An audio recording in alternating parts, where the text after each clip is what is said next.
Hello, and welcome to another edition of the Emoji Circle. Thank you for sharing some time with me. And today's topic it's going to be something I think will be very informative and very interesting. If you've seen one of our previous shows, we talk about the concept of Pan-Africanism and our role and a connection to other Africans all over the diaspora or wherever the dispersal was when we were slaves. I want to say one thing first before I go to my guest here, and that slavery is alive and well in 1997. And through our discussion, you'll understand what I mean by that. First, I would like to introduce you to my panel, Umar Hotep and Dextere Gabriel from Kamazi. And Dexter, I know you've heard me say that slavery is alive and well. Maybe you'd like to let people know exactly what I meant by that. We're talking about something going on in Africa right now. As we speak. I first heard the story about, I suppose, a year and a half ago.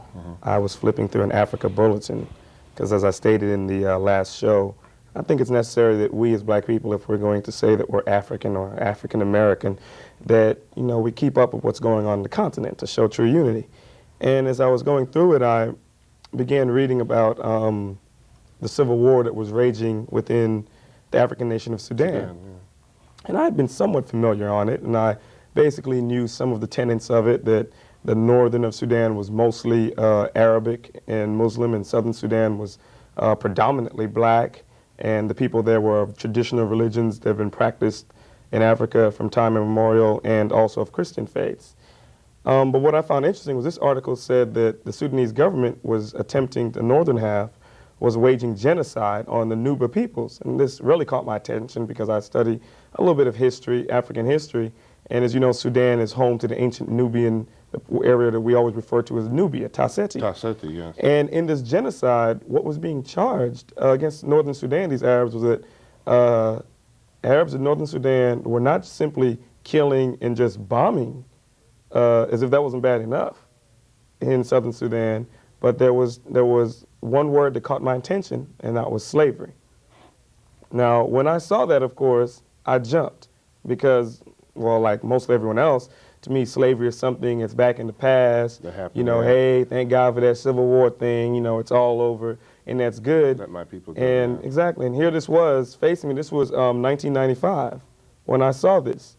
And what startled me as I read the article, I learned about a host of things. I learned this was not a new discussion. This had been discussed in Sudan for a while, that northern Sudan, mostly Arabs, have been still enslaving blacks in the South. And as I read more upon it, I realized, like I said, that it was been going on for a long time. And what I wanted to know was why no one else knew about it, why I didn't know about it. Let me ask you, is this a continuation of the slave trade? Was it stopped and then is this restarted, or this has just been something that's been going on since they brought us over here in America and other parts of the world? That just was a continuation? Well, I think most people don't realize that when we talk about slavery, we normally talk about the transatlantic slave trade. Exactly. Especially when black people in America talk. I think we're a bit, let me use the word ethnocentrist in ourselves, in that we often talk about our Holocaust and slavery, but we always talk about the transatlantic slave trade, which was horrible. Hundreds of millions of people lost their lives, no doubt. But we never seem to bring up the Eastern slave trade, which predates the transatlantic slave trade by about 5 to 7 centuries.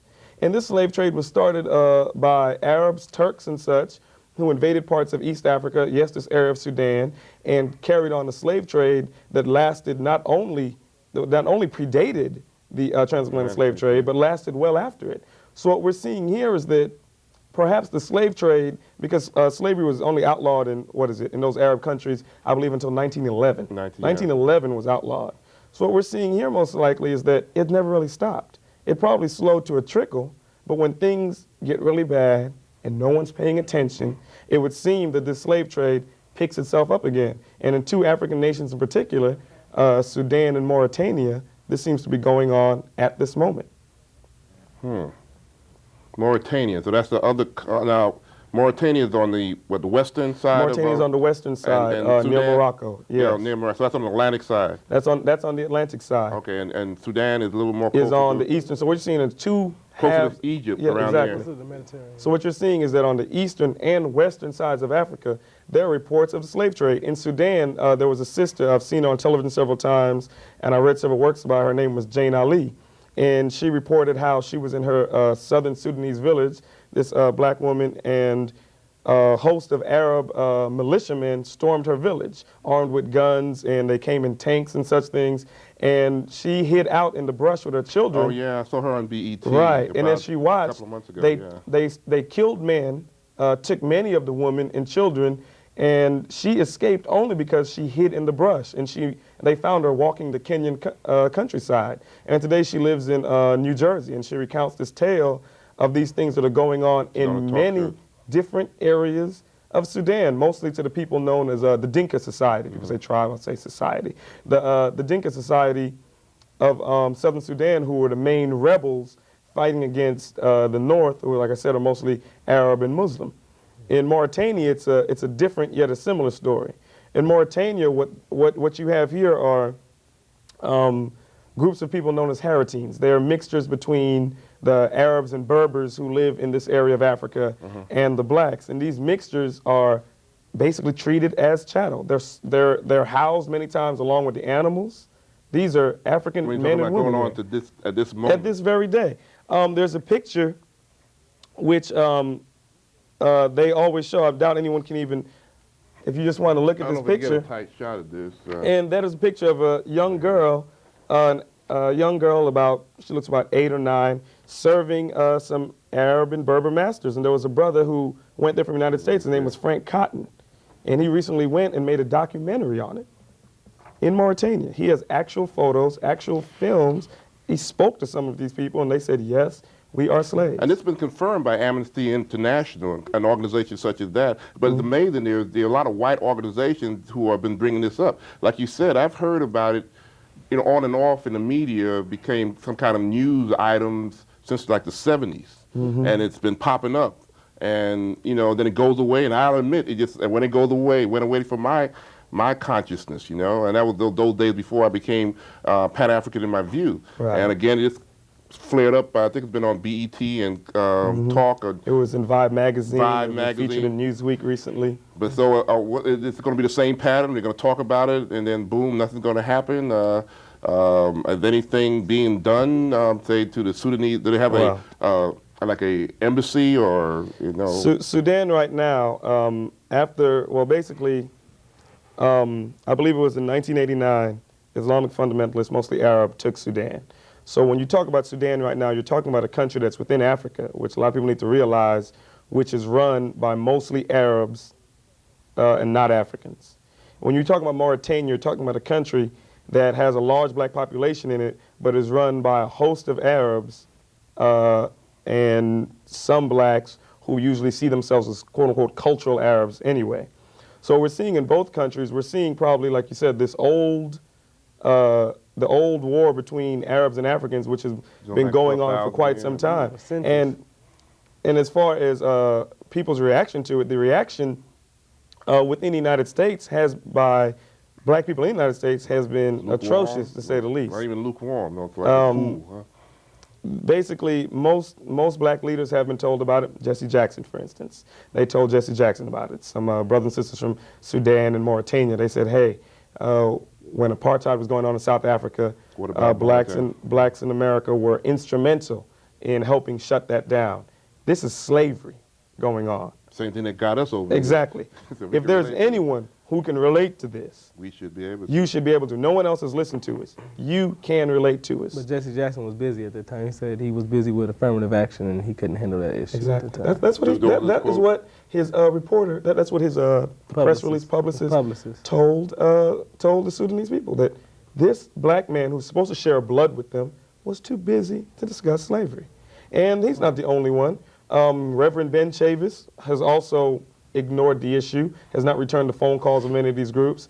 The NAACP has only recently, Kwasi Mfume, after ignoring it, after the organization ignored it for so long, has only recently made a halfway statement as, we're going to look into it. We're going to look into it. So why this denial on our part? Because that's what it sounds like, though. We were pushing it under the rug because it takes away from so-called our problems. But it's the total opposite. That's the point. And dialoguing with Brother Gabriel about it, we were talking about how if any black people wanted an issue that they can rally all black people around, it would be slavery. You would think African that. people enslaved. Everybody can be mad at that. You know, everybody can relate to and that. people that look like you, all the people up here on this platform. The reasons for it are so. The reasons so many. I call it this conspiracy of silence. The see no evil, hear no evil, speak no evil attitude that is going on, even by such prominent members as Minister Louis Farrakhan, who many people thought would be one of the first to denounce it. However, as I told you, when I first read about this in this Africa Bulletin, the very next thing I read, be it Fate or what have you, the very next thing I read was a Final Call newspaper, because I often buy the newspaper to read about what's going on. It hopefully informs me what's going on the continent and in America. And here was an article stating that America, this is what the article stated basically in a nutshell, that America was attempting to make the Sudanese people look bad, and that the reports of slavery were trumped up, that this was another way of keeping Africa down. But there was a problem with that when I read it. First of all, the people doing the enslaving are not Africans. They're Arabs. Any Africans helping them are so Arabized by this time that many of us would probably call them, you know, here, quote unquote, sellouts or what have you. So these are Arabs. And we had them during our period of servitude too. These are Arabs enslaving Africans. So when I saw this attempt, what seemed like an attempt to protect Sudan from America, I became baffled. That was confusing to me, because these were not Africans selling Africans. These were Arabs selling Africans. And we as black people accept so many. I mean, we have our share of conspiracy theories. We have them. We've got every conspiracy theory. I mean, we can name a few. From the cameras are here, and we have all these conspiracy theories. Many are validated. The CIA crack cocaine connection and the Tuskegee experiment with syphilis and such. Well, here's something which you have pictures for. Documentation has been shown for it. It's been Yet we're treating it almost as if, it doesn't exist. Well, at first, that was their argument. You understand, a lot of African leaders said, well, we just can't take your word for it, show me some proof. And that's where Mr. Cotton and his entire crew and organization came in. They went to Mauritania, and not only did they take pictures and write a report, they brought back a couple people that were slaves. And said, here you go, right here. Two members of the Baltimore Sun. And what happened, and what's the result Since of that? there's been well, this came from when Minister Louis Farrakhan challenged to the reporters of the Baltimore Sun when he was asked about it. Because basically, you know, what really makes it look bad is that I don't know if all of these white people really care whether they're slaves in Africa, but any chance to picket black unity, to picket people such as Mr. Louis Farrakhan is being given to them by this constant denial of what is staring everyone in the face. And so he challenged some people to go to Sudan and find the slavery. And two reporters from the Baltimore Sun, one black, one white, did indeed go. And they not only found evidence of slavery, like the brother was stating, but they purchased the freedom of two young African boys from an Arab slaver. And the African boys related for a price. They related how they were treated badly, how they were made to pick up hot ashes, and the father said that they were stolen in a raid. These are African people speaking, but yet we're not listening to them. You know who we're listening to? And it's not just Minister Louis Farrakhan. There's a Christian, I forget the name of this person right now. He's a leader of, I believe it's in Cleveland. May be a Pastor Grover, but I'm uncertain, of a church. He has economic ties with the Sudanese government, the Arabic Sudanese government. So when some black from Africa, some black Sudanese found this out, they went to the church and they said, hey, do you know these black people are selling slaves? I mean, these Arab people are involving themselves in slavery? You can't have economic ties with them. So you're saying that's the basic reason for this now? Is that it's economically? Part of it is economic. This African pastor, this black pastor from America, basically ignored the black people from Sudan. He went and met with the Arabs and came back and told the black people from Sudan, you don't know what you're talking about. The Arabs say there's no slavery going on in Sudan. I've been there. I didn't see any slavery. Even though he stayed in the plush hotel, he hung around with all of the, you know, the big Sudanese delegates. He didn't go to where the slavery is going on. As one brother put it, you have to go look for this. These are places that you know, we talk about the places in the hood now that just set up and are gone tomorrow. That's the way this is. They set up these shops, they sell some Africans, boom, they're gone tomorrow. You have to go look for this. But this brother came back and told his entire congregation there's no slavery going on, ignoring everything these African people were saying. So I think part of it comes from an economic reason, be it from pastors who have economic ties with Sudan, or Muslim ministers who have economic ties perhaps with Libya and other Arab nations, because like a lot of brothers will tell you from Africa, it is these Arab nations that are pouring money into the Sudanese war. It is Egypt, which is now an Arab nation. It was African at one point, and it's Arab now. Yeah, exactly. Arabs from Egypt, Arabs from Saudi Arabia, Arabs from Iran. Yeah, even though there's a Gulf War, they're all joined together in this. Iraq, what have you. They're pumping money into northern Sudan to fight southern Sudan. Because it becomes also another issue, a religious doctrine issue between jihad, Islam Exactly. and Christianity. Christianity. And most of the Africans that are being captured are Christian Or of native religion. or Right. the native Unbelievers. beliefs. So as they classify them as infidels, they basically are open territory. And if you're not Muslim, most of the Muslims that are there, they are either at a subjugated level or, as he said, they're in cahoots with the people. So most of the African people that are it becomes a religious thing. It's economic, then it's religious, and then it's just all out, again, Caucasian versus the African.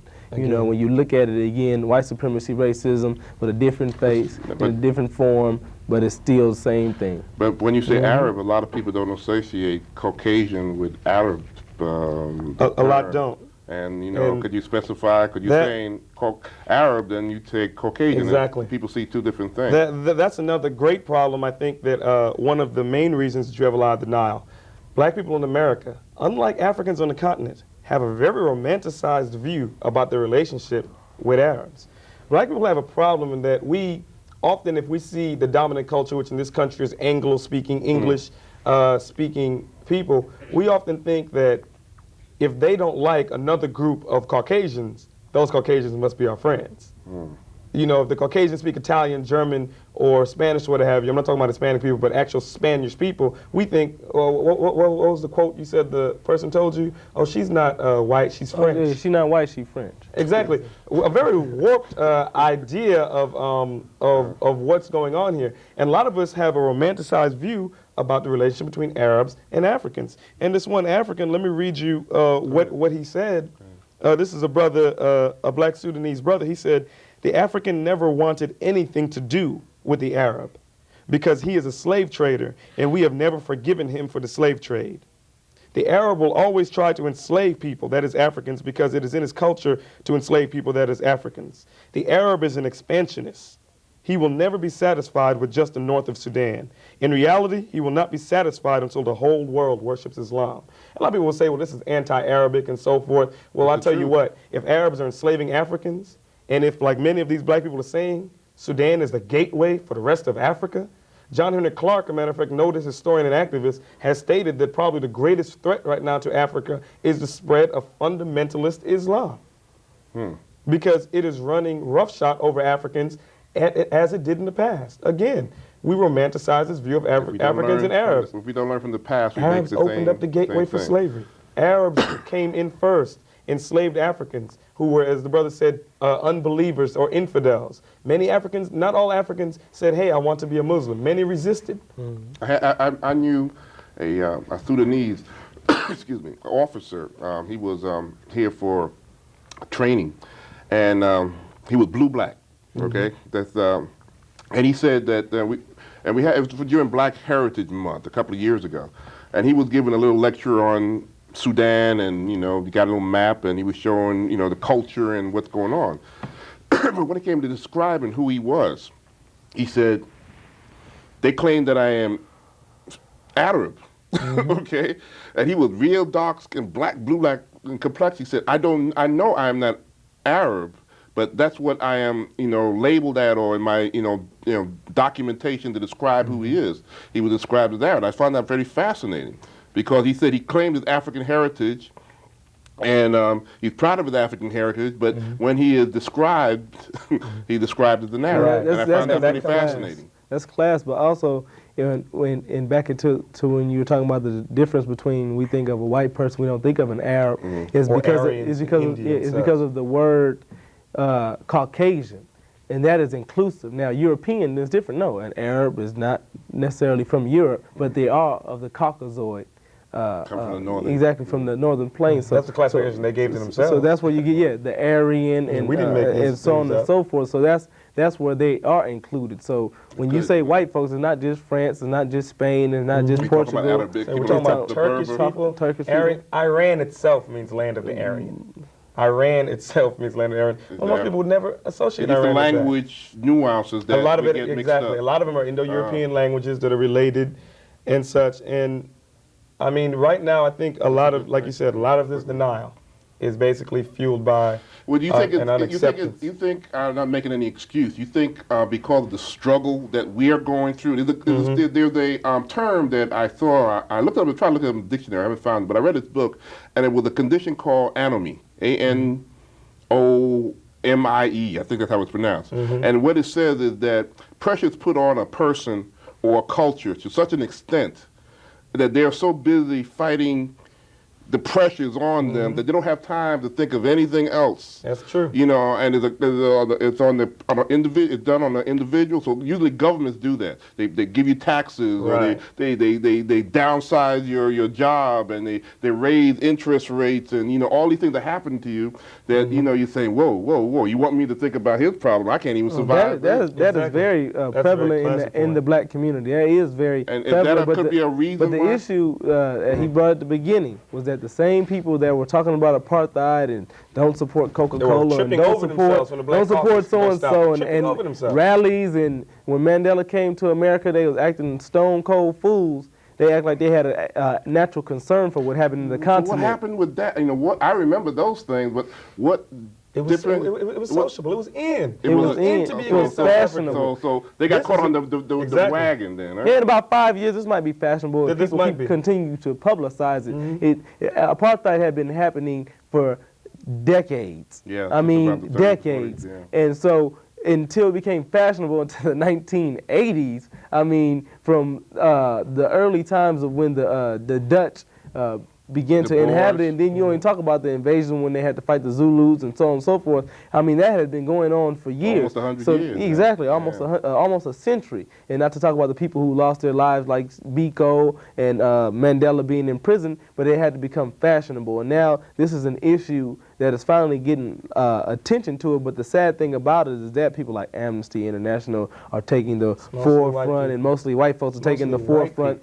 And African people are ignoring it. So I can understand, because, hey, I understand the exact feeling when I say, hey, I got to deal with my things and I can help everyone else. But we're talking about the leaders who handle, we're talking about not leaders, should but be an disseminating organization. information to us. Organization. Oh, no, we can't handle it. Kwasi Nkrumah, I can't handle it. But I have a subcommittee set up. And Sister So-and-so is in charge of that subcommittee, and she's investigating that. That's what an organization is. We have a committee handling that. So if you can't address the issue and you're just too busy dealing with affirmative action and ebonics, then you might want to, get a committee together to at least research. And if the two reporters from the Baltimore Sun can go over there, then I'm sure you and all of your high esteem and your wealth can find a way to send a If committee this over brother there. Frank Cotton can fund himself to go there and take the film An in dangerous organization situations. that- yeah. This is not a safe area to be in. You Exactly. don't run around asking these, because many of these Haratines that he was filming, they're cultural Arabs. They're in their minds, like you were talking about the brother who from Sudan identified himself as, people identified him as Arab, because in many of these places there are reports of Arabization. That is, they take little boys, they take them to camps, they said that they force feed them Islam, and they say, you are now an Arab. Because this was the difference between Europeans, of course. European whites, they didn't like us and such, even though, they raped and did so much. But Arabs, on the other hand, they will make you part of their culture. Yeah. They It's will always make been- you part of their It's culture. always been. It's not a problem. And right now, I think what really needs to be done is that black people have to decide what they're going to stand for. Black people who are Christians are going to have to decide, black Christians are getting enslaved in Sudan. What are you going to do about it? There's some Black missionaries people who over are there. Muslims. Yeah, black people who are Muslims are going to have to decide, hey, I'm supposed to be a Muslim. These are my Islamic brothers doing this to me. What's going on here? They're going to have to figure out something about that. And black people in general are going to have to decide whether it's just the Kwanzaa, the Kente cloth, and, hey, queen this and queen that, or if they're really for something. I think That's the a brother made struggle. the brother made an Struggle. excellent point. He said, rarely in time do we have a chance. This was made by the Coalition Against Slavery in Mauritania and Sudan Incorporated. They said, rarely do we have a chance where we can go and take care of a problem that happened in history. He said, don't we all think about it sometimes about, boy, if I could have been on that slave ship, what would I have done different? Well, if I could have been, if I could have just showed up in Mother Africa with a bunch of AK-47s, you know, and the Black National Guard, you know, what could I have done different? So here's your chance. Here's the opportunity. Here's the opportunity. Black people go to visit the island of Gorée in Senegal, that area in Senegal constantly. Pardon me, not the island, but that area, the dungeon in Gorée where the slaves were held all the time. A few hundred miles from that is an area where a host of refugees from Mauritania, escaped slaves, are huddled. Right now. Are still there. They escaped slaves who endure all types of punishments. When we're talking about slavery, we're not simply talking about working. We're talking about there are stories of 13-year-old girls raped. We're talking about young boys being beaten and killed. We're talking about people being castrated, people being tortured. All of the bad things that we hear that go along with slavery, all of that's what we're talking about with slavery. The chains, the ankles, everything you can think of, the disfigurement, and all of the horrors of slavery are all included.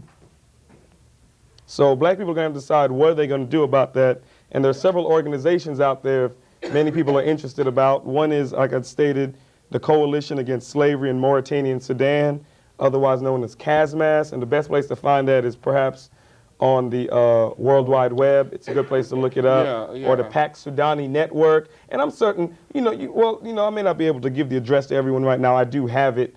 I may not be able to roll up on the screen. Go ahead. I have one of the addresses. Yeah, go ahead. One of these is the Coalition Against Slavery in Mauritania and Sudan. I'll give the phone number. Go ahead. It's 212-774-4287. And if anybody wants to get more information on what's going on and practice what you're preaching out there, this is a good number to contact. If you want to read more about it, selling a magazine. Also, yes. The entire discussion on it. Yes, these brothers here put together a very fascinating and wonderful magazine called the Mental Netta, and they do it themselves. And this is about empowerment. This is a good example of the way in which we should be able to act as African people of African descent. This month, and when this show is being shown, is Black Heritage Month.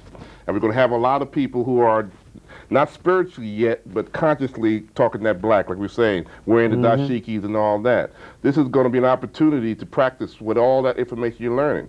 And it's not something you just do just 1 month. You got to do it the whole year, the rest of your life. We got to reconnect. Right. And what we're talking about is Pan-Africanism. There are brothers and sisters who are chattel slaves right now that look like you and me. And what's going on with them, if we don't forget our history and don't understand that, who knows what could happen to us. Because if the world is ignoring their oppression, how are they going to deal with our oppression?